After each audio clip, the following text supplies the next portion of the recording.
Welcome to the MSP 430 tutorial on Introduction to Launchpad. As an outline, we will be going through the basics of Launchpad, some overview of MSP 430 microcontroller, which might include processor, memory, input outputs. We will also go through the program in C and assembly language and a brief overview of Launchpad development environment. First of all, we will start with MSP 430 Launchpad Development Kit. So it is a development board which is programmable via a mini USB cable, and there is also onboard 10-pin PCB connector present over there. So the board supports two MSP 430 microcontroller units. Accordingly, MSP 430 G2553 and MSP 430 G2452. So the board supports microcrystal of 32.768 kHz oscillator frequency. So as we can see here, MSP 430 IC is mounted over here, and this is the emulation uh, section. This is the USB port that is on board present along with the header portion of a 2 by 5 FRC connector.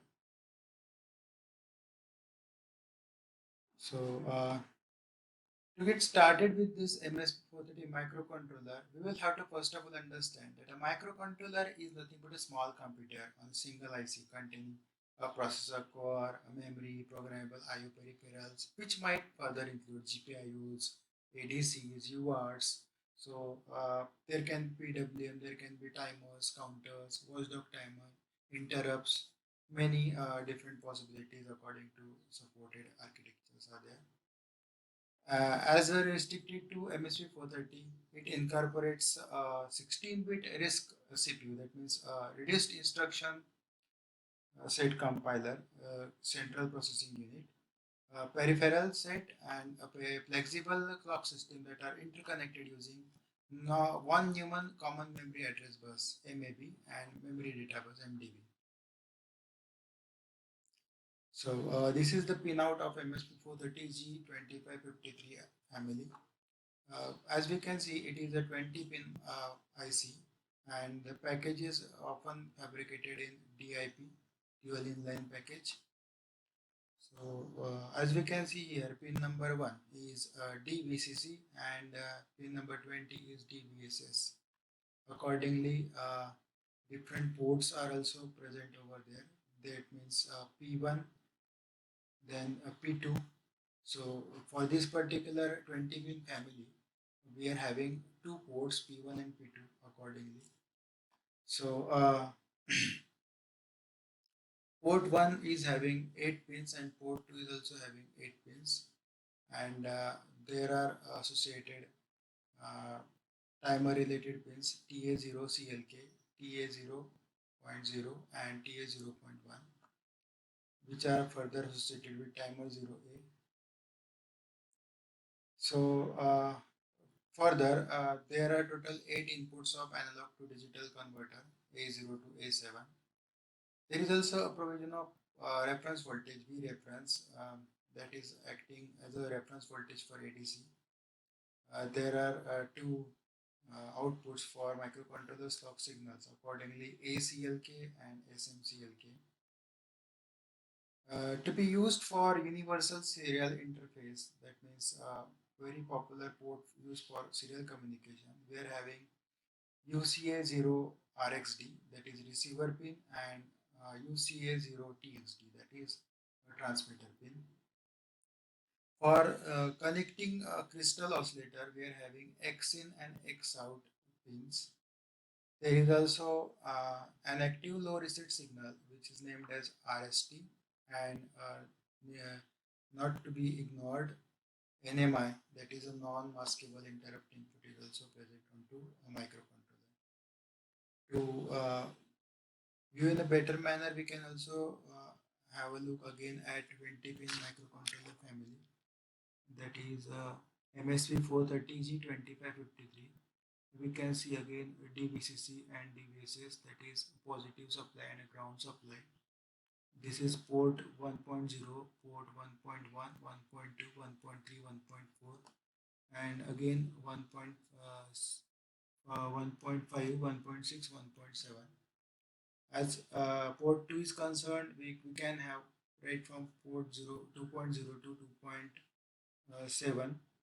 But here in this case, uh, we can easily find that each pin is having multiple functions. It may have one single function like DVC or DVSS, or it can also have two functions like X out slash P 2.7, or it can have four functions, five functions. It can have four functions, it can have three functions. So this is only possible when your pinout supports multiplexing of pins. That means within restricted number of pins, you can utilize maximum functionality. This is inside view of MSP430 G2553 family, and as it is 20 pin IC, there is absence of port 3, so we can only consider port 1 and port 2, which are nothing but 8-bit IO. Interrupt capability, pull up and pull down registers are also there, and various other modules we need to see. That is a clock system, 16 megahertz central processing unit, which includes 16 registers. There is emulation port, JTAG interface, PI-by-wire, some specific functionalities which might include brownout protection, comparators, watchdog timers, timer. There are also other peripherals which might include timer 0, timer 1. UART pins are there, so UART peripheral which also includes several other functionalities useful for serial communication of data. There is ADC, analog to digital converter, that is of 10-bit precision. There are 8 channels, and there is a RAM memory which might be of different configuration. There is a flash memory which is used for storing of our hex file. So from CPU to these peripherals, we are having connections to MAB, that is address bus, and MDB, that is data bus accordingly. Further, uh, this these ports, ADC, RAM, watchdog timers, UART, these can be accessed via assembly programming. For an example, let us consider port 1 here.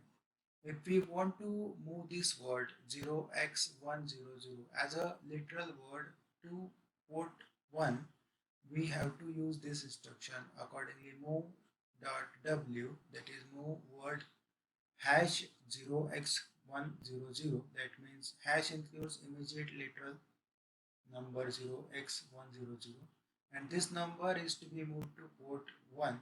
So we are using P1 out register of the same. So as programming part is concerned, we can use port 1 as an output. It becomes P1 out. As an input, it becomes P1 in. So in order to access further different functionalities, we are having many other ways. So it is also offering us memory mapped IO technique, and this is the instruction set architecture. So a typical instruction format is a dual operand source destination.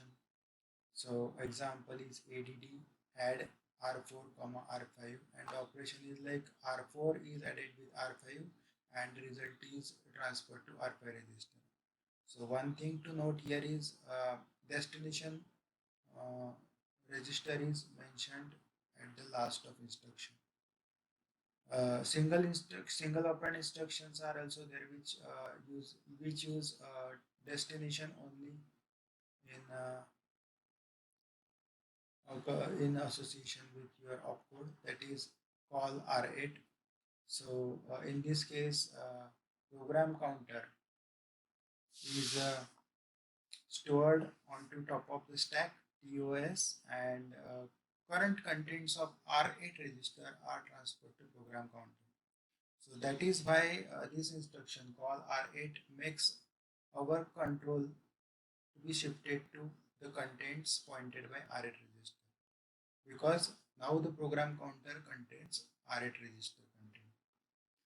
Third part of instructions are relative jump or unconditional, which only includes opcode. For example, J and E. The meaning is jump on equal bit equal to 0. So there are address mode descriptions presented over here. There are total 7 addressing modes in MSP 430 accordingly. Register addressing mode, index addressing mode, symbolic addressing mode, absolute addressing mode, indirect addressing mode, indirect auto increment, and immediate addressing mode. Details of which you can also find into MSP 430 datasheet. And this is how the syntax can be uh, related to the each addressing mode and an example. For example, we have to study register addressing mode. The syntax is move rsrd. As shown here, it uses both source register and a destination register. So S and D both are ticked here. So register addressing mode is an example move rs comma rd. It makes our contents of source register to the contents of to the destination register location. So as an example, move R10 comma R1. An operation says R10 is transferred to R11. Second addressing mode is index addressing mode, which again uses source register and destination register, in which what we can find here, the syntax typically is like move x rn and comma y rn.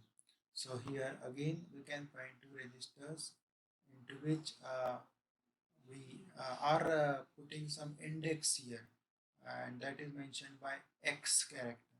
So as an example, move to in bracket r5 comma 6 in bracket r6. The operation typically performs like memory location of 2 plus r5 content are transferred to memory locations of 6 plus r6 content. Similarly, we can go through other addressing modes: symbolic addressing mode, absolute addressing mode, indirect addressing mode, auto increment, indirect, and immediate. The most easy portion in this MSP 430 is understanding how an instruction works, and for that we need to refer MSP 430 uh, register architecture in detail. So there are total 16-bit registers present over uh, here. Uh, right from R0 to R3, these are of specific uses. For example, R0 is strictly program counter register. R1 is used as a status register. R2 is used as a stack pointer, and R3 is used as a constant generator. So it provides 6 most used immediate values and reduces code size. And right from R4 to R15, we can always use these working registers for general use. So diagrammatically it can be shown like this. So R0 slash PC program counter, R1 slash SP stack pointer, R2 slash status register slash CG1, R3, and constant generator to R4 general purpose up to R15 general purpose registers. As far as memory organization is concerned, we can always go through associated memories of MSP430 family. But in general, memory supports word and byte addressing and also instruction formats. And there is a 16-bit memory address bus (MAB), which allows direct access and branching throughout entire memory range that is available in your architecture. There is also associated 16-bit memory data bus (MDB), which allows direct manipulation of word-wide arguments, and MSP 430 memory organization offers direct memory to memory transfer without intermediate register holding. 16-bit addresses addressing to bytes, align words, so that we can find here how these memory locations are organized, and these are the memory addresses 0204H, 0205H, 0206H, 0207H accordingly. And each word is composed of low byte and high byte. So accordingly, word 1 is there, low byte 1, high byte 1. Word 2 is there, low byte 2, high byte 2. And accordingly, word 3. So this is the alignment of bits present in individual memory location. So 0th bit, first bit, accordingly second, third, fourth, fifth, accordingly sixth bit and seventh bit at the most extreme end, left hand side end. Then again here it starts with 8 bit, 9 bit, 10, 11, 12, 13 and 14, 15 accordingly. So this continues till the end of memory section. So the point to understand here is that the address of a word is the address of byte with a lower address which must be even, and little endian ordering is followed in this case. That is, the low order byte is stored at the lower address and the higher order byte is stored at the higher address. So accordingly, we can understand how the memory is organized. And as we can see again, there are 16-bit addresses, so we can easily justify it. 0 to 0A, that means total 16 bits. 0 to 09, again total 16 bits. So though each row of this memory section is of 8 bits, its address is of 16 bits. That is more important to understand. Further, MSP 430G2553 family and its memory map is presented over here. So as we can see, right from 0H location to 0FH location, we can find 8-bit special function register, that is SFRs. Above that, from 010H to 0FFH, we can find 8-bit peripherals. And 0100H to 01FFH, we can find 16-bit peripherals. Above that, there is a RAM memory, random access memory, which might be up to 512 bytes. And above that, there is an information memory that can be called as flash memory or ROM memory, where often we store our hexadecimal file.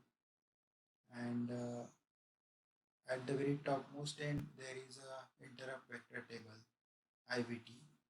So a total of when we talk about information memory, that we need to understand that it is having total of 256 bytes block, and this is specifically intended for storage of non-volatile data, including serial numbers to identify the equipment. And above portion of this flash memory is used for storage of hex file and some different program related data. Uh, Now we will go through MSP 430 input and output. So MSP 430 input and output is simply achieved by GPIO peripheral, that is general purpose input output. As we can see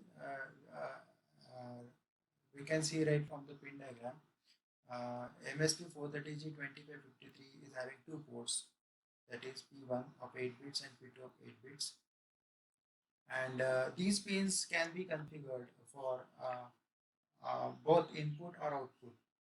And some inputs may generate interrupts when the voltage on the pin changes. So that way we can interface several input devices like switches, keypad, then touch screen to the input pins. These pins can also be configured as output, so we can interface LEDs, buzzer, we can interface LCDs or any actuator device through some proper driver circuitry to those output pins. And some inputs, as I have said earlier, they may generate interrupts when voltage on the pin changes. So they can be associated with some triggering events in real time so that we can accomplish any real time operation or any real time project which accesses changes in the input voltage levels. So these ports are appearing to the CPU as registers. That is why we have been offered with memory mapped IO architecture, where each bit will correspond to a pin, and a port may be associated to many registers for different purpose, which might be explained in next section. So first of all, we will go through total registers associated with port 1.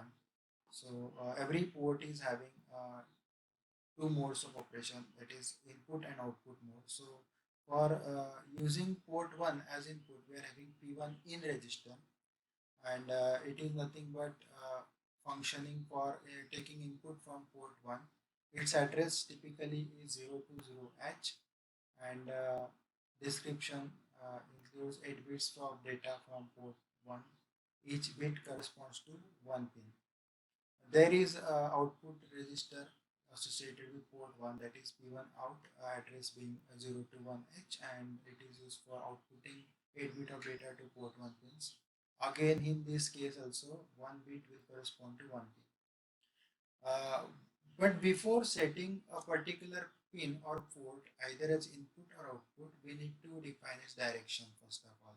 So there is a register for that purpose. Specifically, it is called as P1 DIR, that is port 1 direction, and its address is 022H.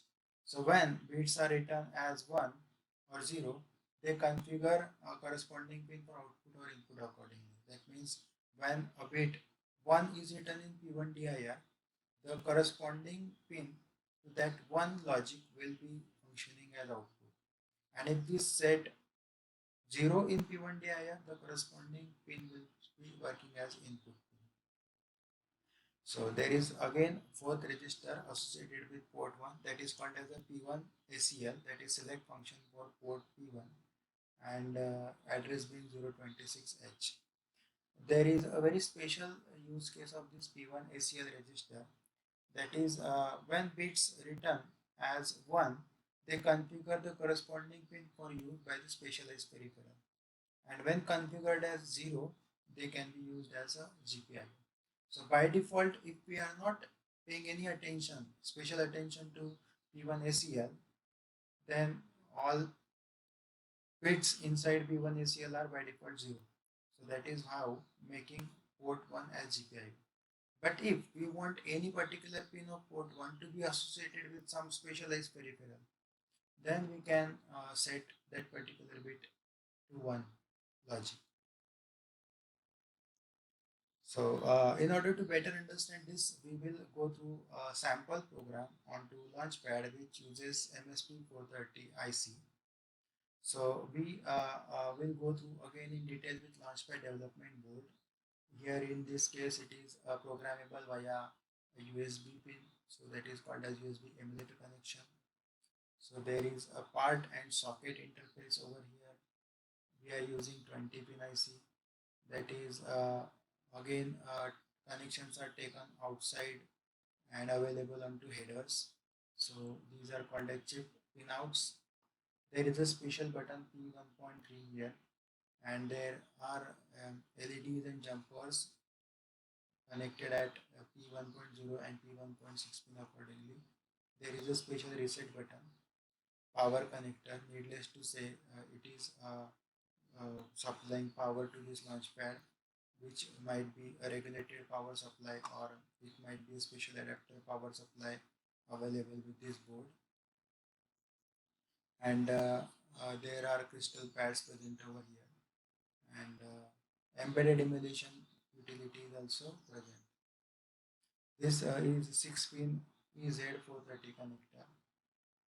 Launchpad pinouts, as we can see, onboard features of Launchpad, they're pinned in the following fashion. This is standard for Launchpad development board. So there are two LEDs. Red LED corresponds to P1.0 connection, and green LED corresponds to P1.6 connection.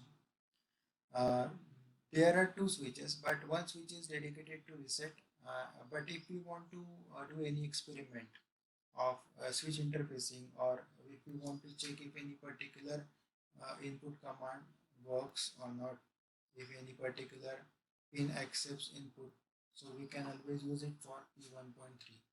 So there is a push button associated with it, and timers UART transmit is associated with P1.1, and timer UART receive is associated with P1.2. So we can also go for some sample assignment of blinking red and green LEDs and toggling them simultaneously. So as we have already seen, red LED is present at P1.0 and green LED is present at P1.6. So we can write a program and keep toggling them for a while. So this is a sample program in front of you, which is using P1.0 and P1.6 pins in output mode, and it is setting or toggling of the voltage levels, so that LEDs connected to these two pins also toggle forever. So the program sample program can be better understood like this. This is the very first line of every MSP430 C code, that is hash include MSP430 dot header file. So you can include specific variant name here, and it starts with void, and this is a stop watchdog timer syntax that you have to mention in the beginning of program. And then as we are going to toggle LEDs are connected to output pins, so we need to give directional output to those P1.0 and P1.6. So in order to set these pins to outputs, we have to set corresponding bits of port 1 to logic 1 in P1 DIR register as seen earlier. So to summarize it again, I will go through this P1 out register, and as it is mentioned here, it outputs 8 bit of data to port P1, but it will output data to P1 out only when port 1 is set as output register. So we have to use P1 DIR register for that, and when bit return as 1, we'll be configuring it as output, and when it will be written as 0, it will be configuring at input. Again, we will be going through the program. So here it is mentioned like P1 DIR or equal to 0x41. So accordingly, corresponding P1.0 and P1.6 pins are getting logic voltage 1. So in DIR voltage, logic level 1 corresponds to output direction. Now for colon, so this is a forever loop, and we are using toggling of these LEDs. So we are using XORing operator. So we will write it like P1 out XOR equal to 0x41. So again, we are XORing it in a forever loop. So that means continuous toggling will be observed, and for that purpose we need to also set one delay, because we need to observe the toggling effect. If we are not setting delay, we might not be observing toggling effect, because toggling will be so fast that we will be thinking that LEDs are continuously on. So in order to better see toggling effect, we will be setting a delay. So we will be declaring volatile unsigned integer I, and we will set one number to that I, that is 50,000 in this case, depending on the delay we want, and we will do I minus minus. So we will be decrementing it till I reaches 0. And again, as this everything is happening in a forever loop, so the cycle will continue. Every time the 50,000 will be loaded in I, and it will be decremented till 0, and every time the P1 will be toggled. So this toggling will be continuously happening at the delay of 50,000. So that way P1.0, which is a red LED, and P1.6, which is green LED, will be toggled. We can increase this delay or we can decrease it depending on our choice. So the same code explained in a bit detailed fashion. We can again summarize it. So P1 DIR or equal to 0x41, which might be further composed like 0100 and 0001. So if we go through each and every index, we will find P this one. This one corresponds to P 1.0 and 0, 1, 2, 3, 4, 5, 6. Yeah, this one corresponds to P 1.6. So accordingly, this 0x41 will be setting 1.0 and 1.6 as output direction. And after setting it as output, we have to actually pass output high voltage to these pins. So we are using P1 out x or equal to 0x41. So in the similar fashion, in the forever loop, it will be continuously toggling. So characteristics of sample code that we can see here, which is self-explanatory in most of the cases. There is no printf, no GUI operations, they do not end, and there is complete ownership of CPU, the sample code, and there is no OS. And some specific notes, volatile variable. What do you mean by a variable? Here we are using volatile unsigned int I. In this case, this variable may appear to change spontaneously with no direct action by the user's program, and it may be due to memory mapped IO devices. When we are using compiler, it must be careful in optimizing it. Then peripherals, registers associated with the input port should be declared as volatile compulsorily. And some sample codes are also given here in this case, examples from Wikipedia. To better understand it, the volatile keyword in declaration of FOO events prevents this optimization. And bit manipulation techniques, if we want to set a particular bit mask, that is set a bit P1 out equal to P1 out or bit 3. So this will be setting bit 3 of port 1 as output 1. It might be so set a bit. This will be setting bit 3 of port 1 as 1 and high. If we want to clear bit 3, we can use it like P1 out and equal to negation bit 3. And if you want to toggle bit, that we can use P1 out or equal to x or equal to bit 3. So the bit will be toggling. So this is called as a bit manipulation. So individual bit level we can program like this. Bit field can be programmed using a structure. In this case, we can see structure unsigned short TIFG column 1, short TIE column 2, short TACLR column 5.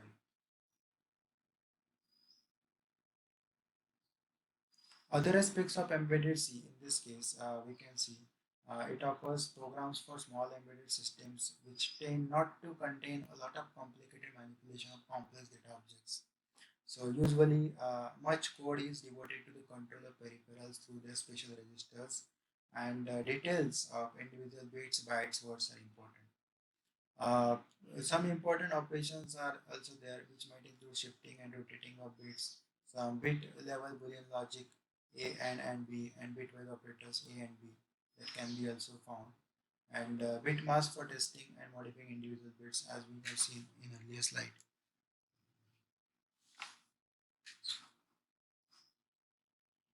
So other aspects of embedded C we can find union for manipulating individual bits or the whole byte word as a unit. So it can be forming a union structure. So union bracket unsigned short TACTL timer control structure and like this.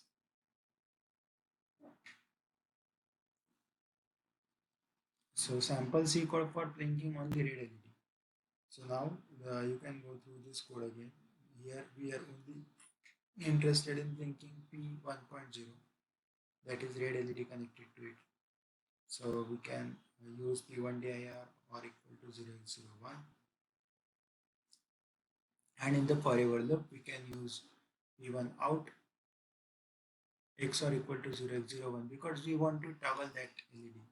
Now we are using a delay of 10,000, software delay of 10,000 counts. So we will be setting I 10,000 value to I variable, and we will decrement it till it becomes 0 and return 0 accordingly. So continuous toggling of red LED will be observed.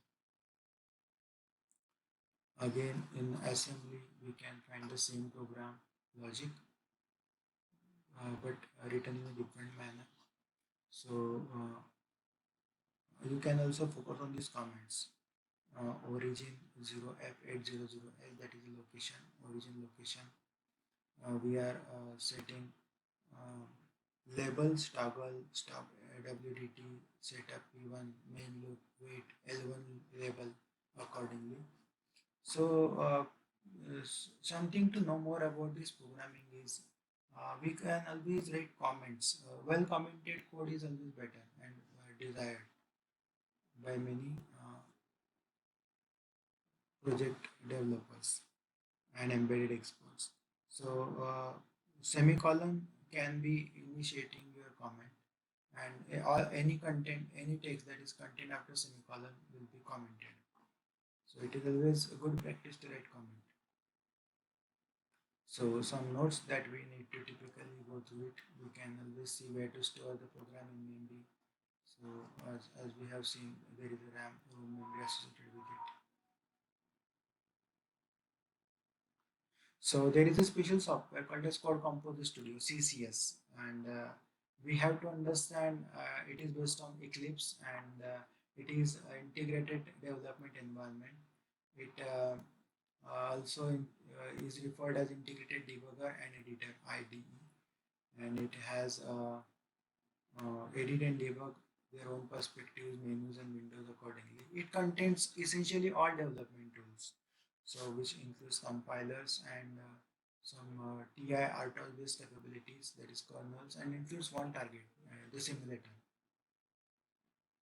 So this is a typically CCS development chain we can find.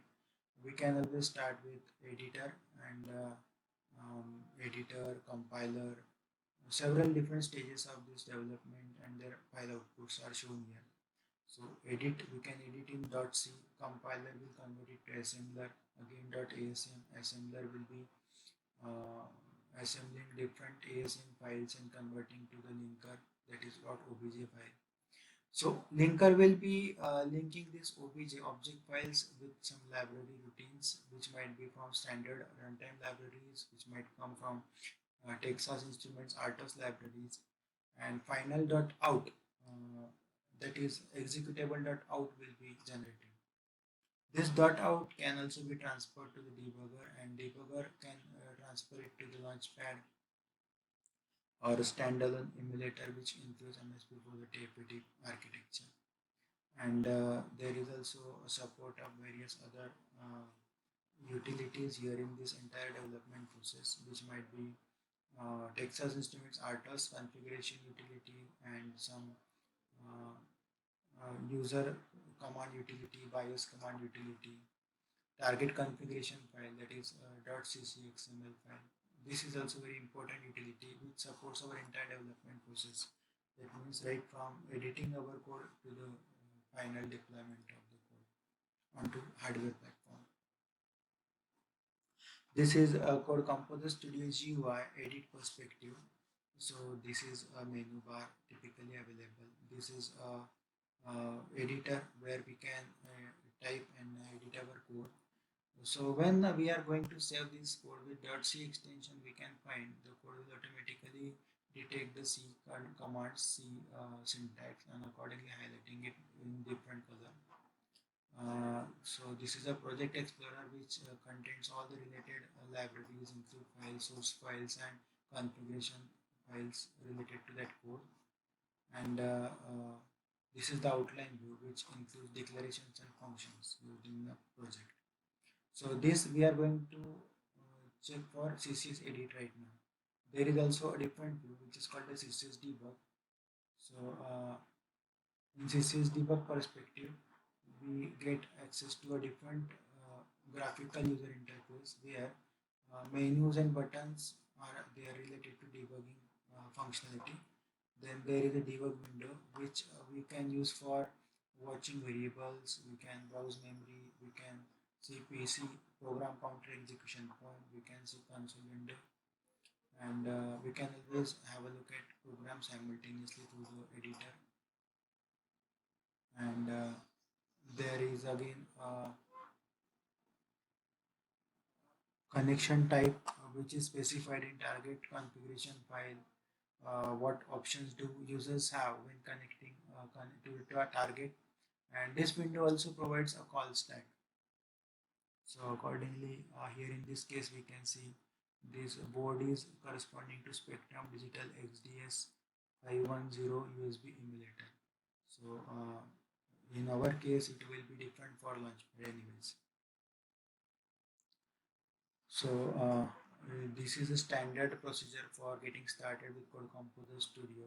So you have to download it from Texas Instruments homepage, and after downloading and installing it, you have to use the application program. uh, in the editor. You can make necessary changes, and you can always compile it, assemble it, and link it in the form of some .out file, and that can be further transferred to MS430 Launchpad. So the entire process is somewhat practical, but with little practice and 2 to 3 projects, you can always achieve enough expertise in it. Some troubleshooting techniques if anything is not working, that is, you have to make sure that Launchpad is plugged into your PC. Now, once you have edited and compiled your code and there are no errors, you can always click on to debug button, and which will be checking for the code again, and will be loading it into the MS430, because here now we are assuming that our launchpad is already connected to the PC, because um, we have made it sure that launchpad is plugged into our PC and detected as a valid port, and it is also been seen into the debug window. So once the code is successfully loaded into the MSP430 memory or flash memory, we will enter debug view of CCS, and we can execute the code by clicking the run option. So that option can be found in uh, debug section in Code Composer Studio GUI. So here we can see uh, various menu related to debug mode are present. So to summarize this particular tutorial, I would again have to highlight from where we have started. We have started right from MSP430 Launchpad, where we had a look at different sections of the board, which might include USB interface, and then IC, and some supported headers, and there is also support of Crystal and programming header section. So we went through inside view of MSP 430, where we have seen the different peripherals, GPIOs, ADCs, timers available in MSP 430G 2553 family. Then we checked how a sample instruction works in order to blink LED. We've gone through CPU registers. There are total 16 registers. Then memory organization, how the words are aligned, and how the little Indian ordering is utilized. Then we have seen the memory map of IC, on the top of which is our IVT interrupt vector table. Then GPIO programming. So we have seen port registers, input register, output register, direction register, and selection of function register. Then the first program of Launchpad development board that is shown here in the diagram. The program was of toggling two LEDs present on the Launchpad. So accordingly, we will conclude this MS430 Launchpad tutorial here at this point. Any further topic we will cover in the next tutorial. Thank you.